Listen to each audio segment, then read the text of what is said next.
আসসালামু আলাইকুম। বাংলা সংবাদে সবাইকে স্বাগত জানাচ্ছি। আমি চিন্তিয়া হক। শুরুতেই সংবাদ শিরোনাম। শেখ হাসিনা আবারও রাজনীতিতে সক্রিয় হওয়ার ইঙ্গিত। এদিকে ভারতীয় শাড়ি আগুনে পোড়ালেন রিজভী। এদিকে শেখ হাসিনার বিদ্বেষমূলক বক্তব্য নিয়ে যে ব্যাখ্যা দিল প্রসিকিউশন। জানাবো আওয়ামী লীগ নতুন করে সংগঠিত হচ্ছে, আমার কাছে তথ্য আছে বলেন অলি। এবং সর্বশেষ জানাবো আমাদের রাজনৈতিক প্রতিপক্ষ মাঠে নেই, আল্লাহর ওয়াস্তে এ কথা মন থেকে সরিয়ে দিন, বলছেন তারেক রহমান। দর্শক, শুনছিলেন সংবাদ শিরোনাম, এখন বিস্তারিত। শেখ হাসিনা আবারও রাজনীতিতে সক্রিয় হওয়ার ইঙ্গিত। ছাত্র জনতার অভ্যুত্থানের পর পালিয়ে ভারতে আশ্রয় নেওয়ার প্রায় 4 মাস পর এই প্রথম জনসম্মুখে বক্তব্য দিয়েছেন বাংলাদেশের সাবেক প্রধানমন্ত্রী শেখ হাসিনা। গত সপ্তাহে তিনি যুক্তরাষ্ট্রের নিউ ইয়র্কে আওয়ামী লীগ আয়োজিত একটি অনুষ্ঠানে ভার্চুয়ালি যোগ দিয়েছেন এবং আগামী 8 ডিসেম্বর তিনি নিউ ইয়র্কেই আরও একটি অনুষ্ঠানে অংশগ্রহণ করবেন। বিবিসি বাংলাকে একটি নিশ্চিত করেছেন আওয়ামী লীগের সাংগঠনিক সম্পাদক খালিদ মাহমুদ চৌধুরী। এসব বক্তব্য দেওয়ার মাধ্যমে শেখ হাসিনা রাজনীতিতে টিকে থাকার চেষ্টা করছেন বলে মনে করছে বিএনপি। মূলত গত 5 আগস্ট ক্ষমতার পট পরিবর্তনের পর বিভিন্ন সময় আওয়ামী লীগ সভাপতি শেখ হাসিনার কিছু ফোনালাপ সামাজিক যোগাযোগ মাধ্যমে ছড়িয়ে পড়েছিল, যদিও সেগুলো সত্যিই তার কথোপকথন কিনা তা স্বাধীনভাবে যাচাই করা সম্ভব হয়নি। তবে সেই রেকর্ডগুলোতে তার দলের নেতাকর্মীদের উদ্দেশ্যে নানা ধরনের রাজনৈতিক নির্দেশনা দিতে শোনা গেছে তাকে। কিন্তু ওইসব ফাঁস হওয়ার কল রেকর্ডকে বাদ দিলে শেখ হাসিনা এবারই প্রথম জনসম্মুখে বক্তব্য দিতে দেখা যাচ্ছে। তার এই বক্তব্যের অর্থ কি এমন যে শেখ হাসিনা আবার রাজনীতিতে সক্রিয় হচ্ছেন? বাংলাদেশ ও ভারতের মাঝে বর্তমানে যে ধরনের টানাপোড়েনমূলক সম্পর্ক চলছে, এর মধ্যে হঠাৎ করে শেখ হাসিনা সরাসরি বক্তব্য দেওয়ার বিষয়টিতে অনেকে মনে করছে যে শেখ হাসিনা কিংবা আওয়ামী লীগ বিরতি ভেঙে ফের রাজনীতিতে সক্রিয় হচ্ছে। যদিও আওয়ামী লীগের সাংগঠনিক সম্পাদক খালিদ মাসুদ চৌধুরী বলেছেন, আওয়ামী লীগ বরাবরই রাজনীতিতে আছে, তারা নতুন করে ফিরে আসার তো কোনো কিছু নাই।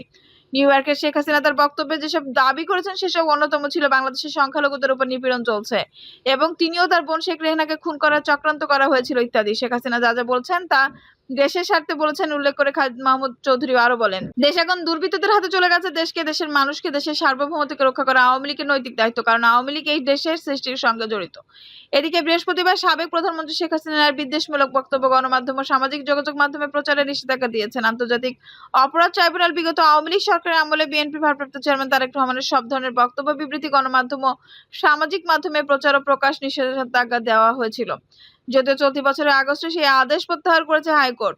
যদিও শেখ হাসিনার বক্তব্য প্রচারের বিষয়ে আদেশের সমালোচনা করে খালিদ মাহমুদ চৌধুরী বলেছেন, এই বাক স্বাধীনতা হরণ। তিনি বলেন, জন্মলগ্ন থেকে আওয়ামী লীগ এই ধরনের নিষেধাজ্ঞা মোকাবেলা করে আসছে। শেখ হাসিনা বক্তব্যের প্রতিক্রিয়া আওয়ামী লীগের পক্ষ থেকে জোরালোভাবে সব রকম প্রতিকূল পরিস্থিতি মোকাবেলা করার দাবি করা হলেও গবেষক মহিউদ্দিন আহমেদ মনে করেন, শেখ হাসিনা বা তার দলের লোকেরা কে কি করছেন তা করছেন, এই পুরোটা বিষয় একটি খেলার অংশ। তিনি বলেছেন, এগুলো সব ফাঁকা আওয়াজ। তবে বিএনপি স্থায়ী কমিটির সদস্য সালাউদ্দিন আহমেদ বিবিসি বাংলাকে শেখ হাসিনা বিভিন্ন ধরনের বক্তব্য প্রসঙ্গে বলেন, শেখ হাসিনা যেখানে যাই বলেছেন বাংলাদেশের রাজনীতির জন্য বিদ্বেষমূলক কথাবার্তাই বলছেন এবং সাম্প্রতিক সম্প্রীতির বিরুদ্ধে উস্কানিমূলক কথাবার্তা বলছেন। মঈনুদ্দিন আহমেদ মনে করেন, শেখ হাসিনার এগুলোর মাধ্যমে রাজনীতিতে টিকে থাকার চেষ্টা করছেন, বাংলাদেশের জনগণের স্বার্থের বিরুদ্ধে, বাংলাদেশের স্বাধীনতা ও স্থিতিশীলতার প্রতি হুমকি স্বরূপ। মহিউদ্দিন আহমেদ বলেন, এটিকে আমরা রাজনীতি বলতে পারি না। শেখ হাসিনার বিদ্বেষমূলক বক্তব্য প্রকাশে নিষেধাজ্ঞা দিয়ে আদালতের আদেশকে সঠিক এবং সমর্থনযোগ্য হিসেবে বর্ণনা করেছেন মহিউদ্দিন আহমেদ। অন্যান্য রাজনৈতিক দলের মধ্যে গণসংহতি আন্দোলনের প্রধান সমন্বয়কারী জোনায়েদ সাকি বলেন, সর্বশেষ জুলাই আগস্টে তিনি দেশ জুড়ে ব্যাপক হত্যাকাণ্ড চালিয়েছেন। এরকম হত্যাকাণ্ড চালিয়ে দেশ থেকে পালিয়ে গিয়ে তারা আর রাজনৈতিক কাজ করার কোনো অধিকার নেই, নৈতিক জায়গা থেকে না। তবে ওই ঘটনার পর শেখ হাসিনা তার দল এখন যাই করুক কথা বলে আর বাংলাদেশের মানুষকে বিভ্রান্ত করতে পারবে না তারা, কারণ তার সমস্ত জারিজুরি ফাঁস হয়ে গেছে। জোনায়েদ সাকি মনে করেন, শেখ হাসিনা হিন্দু সম্প্রদায়ের উপর হামলার জন্য উস্কানি প্রদান করছেন। শেখ হাসিনা ভারত বাংলাদেশ সম্পর্ক, শেখ হাসিনা ভারতে পালিয়ে যাওয়ার পর বিভিন্ন সময় তার যেসব বক্তব্য সামনে এসেছে সেসব সম্বন্ধে অন্তর্বর্তী সরকারের প্রধান উপদেষ্টা মোহাম্মদ তৌহিদ হোসেন পররাষ্ট্র উপদেষ্টা মোহাম্মদ তৌহিদ হোসেন দায়িত্ব নেওয়ার কিছুদিনের মাথায় ভারতীয় কমিশনকে বলেছেন শেখ হাসিনা যেন ভারত বসে রাজনৈতিক বক্তব্য না দেন। প্রাথমিকভাবে ভারতে বসে শেখ হাসিনাকে সরাসরি কোনো বক্তব্য দিতে না দেখা গেলেও তিনি পর্যায়ক্রমে 2টি লিখিত বিবৃতি দেন এবং সর্বশেষ নিউ ইয়র্কের অনুষ্ঠানে বক্তব্য দিলেন। সাম্প্রতিক সময়ে শেখ হাসিনা আনুষ্ঠানিকভাবে যে বক্তব্য দিয়েছেন এবং দিতে যাচ্ছেন এসব নিয়ে সরকারের অবস্থান জানতে তৌহিদ হোসেন সহ সরকারের একাধিক দায়িত্বপ্রাপ্তর সঙ্গে যোগাযোগ করেছেন বিবিসি বাংলা। তবে তার কারোর সঙ্গে যোগাযোগ করা সম্ভব হয়নি। তবে রাজনৈতিক বিশ্লেষক মহিউদ্দিন আহমেদ মনে করেন, বিদেশে বসে কিছু কিছু লোক নিরাপত্তা আশ্রয় থেকে বাংলাদেশের বিষয়ে এসব প্রচারণা চালাচ্ছেন। পুরোটাই ভারতে তৈরি পাণ্ডুলিপি বা চিত্রনাট্য। শেখ হাসিনা সেই চিত্রনাট্যের কেবলই একটি অংশগ্রহণ উল্লেখ করে তিনি আরো বলেন, সেই হিসেবে তিনি এখানে আছেন। ভারতের কনসার্ন হচ্ছে মিলিটারি অ্যান্ড ইকোনমিক যে সুবিধা দিয়ে আসছিলেন সেই পরিস্থিতি তো পরিবর্তন হয়ে গেছে, সুতরাং একটি রাজ্য হারানোর শোক তো ভারত করবেই। শেখ হাসিনার বক্তব্য যদি কোনো চিত্রনাট্যের অংশ হয়েও তা থামতে বাংলাদেশের কি করার আছে এবং দেশের অন্যান্য রাজনৈতিক দলগুলো কোনো চ্যালেঞ্জের মুখে পড়বে কি? জানতে চাইলে মহিউদ্দিন আহমেদ বলেন, এক্সিস্টিং পলিটিক্যাল পার্টির জন্য এটি চ্যালেঞ্জ হবে যখন তারা কাউন্টার করতে পারে না। এটি নির্ভর করে রাজনৈতিক দলগুলোর সক্ষমতার উপরে। যারা যদি সক্ষম হতে পারে তাহলে তারা কাউন্টার প্রোপাগান্ডা দিয়ে ওটা সামাল দিবে। তাদের যদি সেই সক্ষমতা না থাকে তাহলে তারা কিসের রাজনীতি করে? আমার কথা হলো, আওয়ামী লীগ বিরোধী যে রাজনৈতিক দলগুলো আছে তাদেরকে নাকি বিদেশে শাখা আছে, এখন তারা কি কাউন্টার প্রোপাগান্ডা করছে তা আমরা দেখতে চাই। সব তো একতরফা হওয়ার কথা না। তবে ভারত যদি বাংলাদেশের সঙ্গে বৈরী আচরণ করে সেক্ষেত্রে বাংলাদেশের দীর্ঘমেয়াদী সমস্যায় পড়তে পারে বলে মন্তব্য করেন তিনি। ভারতীয় শাড়ি আগুনে পোড়ালেন রিজভী। ভারতীয় শাড়ি রাস্তায় ছুড়ে ফেলে আগুনে পুড়িয়েছেন বিএনপি সিনিয়র যুগ্ম মহাসচিব রুহুল কবির রিজভী। ত্রিপুরায় বাংলাদেশের সহকারী হাই কমিশনে হামলা ও ভারতের বিভিন্ন স্থানে বাংলাদেশের পতাকা অবমাননার প্রতিবাদে এই প্রতিক্রিয়া দেখান তিনি। বৃহস্পতিবার প্রেস ক্লাবের সামনে দেশীয় পণ্য কিনে হও ধন্য শিরোনামে একটি সভায় ভারতীয় শাড়িতে তাকে আগুন দিতে দেখা যায়।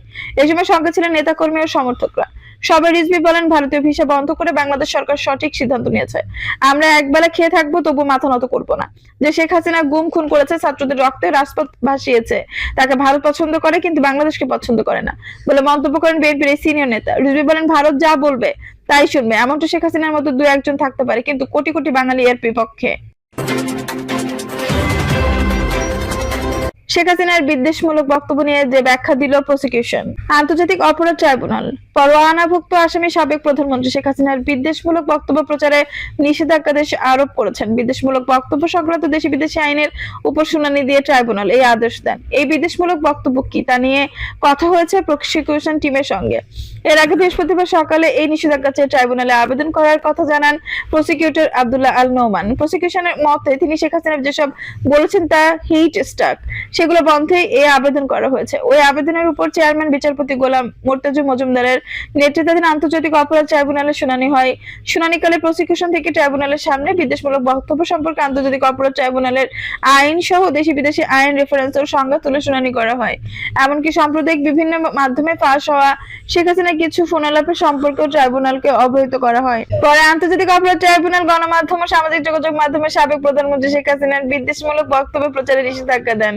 সেই সঙ্গে তিনি আগে যত বিদ্বেষমূলক বক্তব্য দিয়েছেন তার সব মাধ্যম থেকে সরাতে তথ্য সম্প্রচার মন্ত্রণালয়ের সচিব, তথ্য ও যোগাযোগ প্রযুক্তি বিভাগের সচিব এবং বাংলাদেশ টেলিভিশন যোগাযোগ নিয়ন্ত্রণ কমিশনকে বিটিআরসি নির্দেশ দেন। আদালত পরে বিদ্বেষমূলক বক্তব্য প্রসঙ্গে প্রসিকিউটর গাজী এম.এইচ. তামিম জানিয়েছেন, এই ট্রাইব্যুনালের অধীনে চলমান বা তদন্ত চলমান কোনো মামলার আসামি বিদ্বেষমূলক কোনো বক্তব্য দিতে পারবেন না, যাতে করে এই মামলার তদন্ত ক্ষতিগ্রস্ত হয় বা সাক্ষীরা ভীতিগ্রস্ত হন।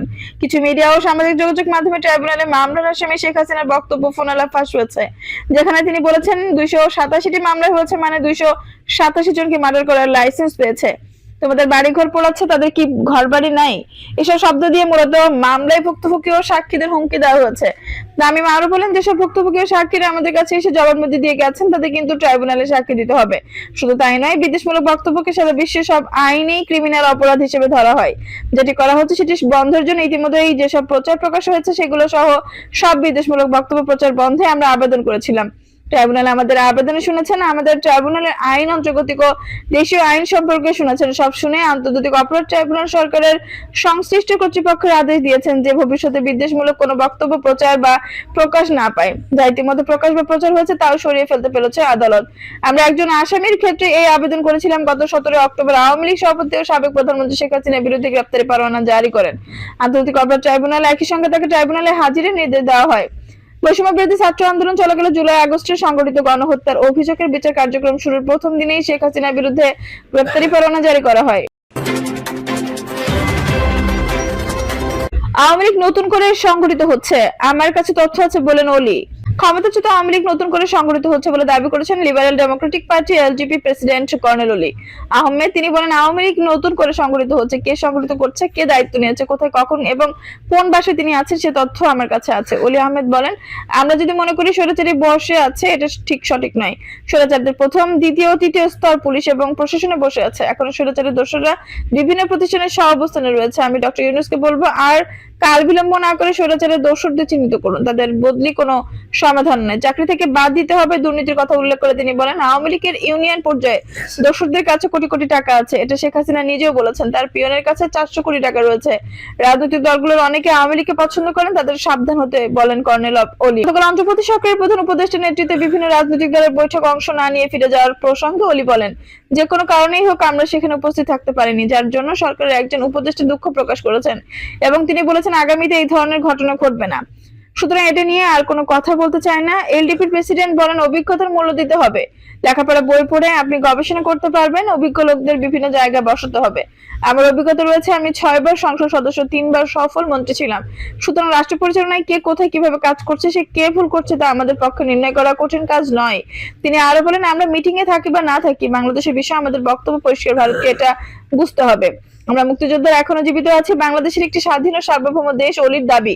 বিএনপির প্রতিষ্ঠাতা শহীদ প্রেসিডেন্ট জিয়াউর রহমান ও খালেদা জিয়ার শাসনকাল ছাড়া বাকি সময়টুকু ভারতের দালাল হিসেবে কাজ করেছে। বাকিরা বর্তমানে কাউকে আমরা ভারতের দালাল হিসেবে কাজ করতে দেব না। আমার ভারতের বিপক্ষে না।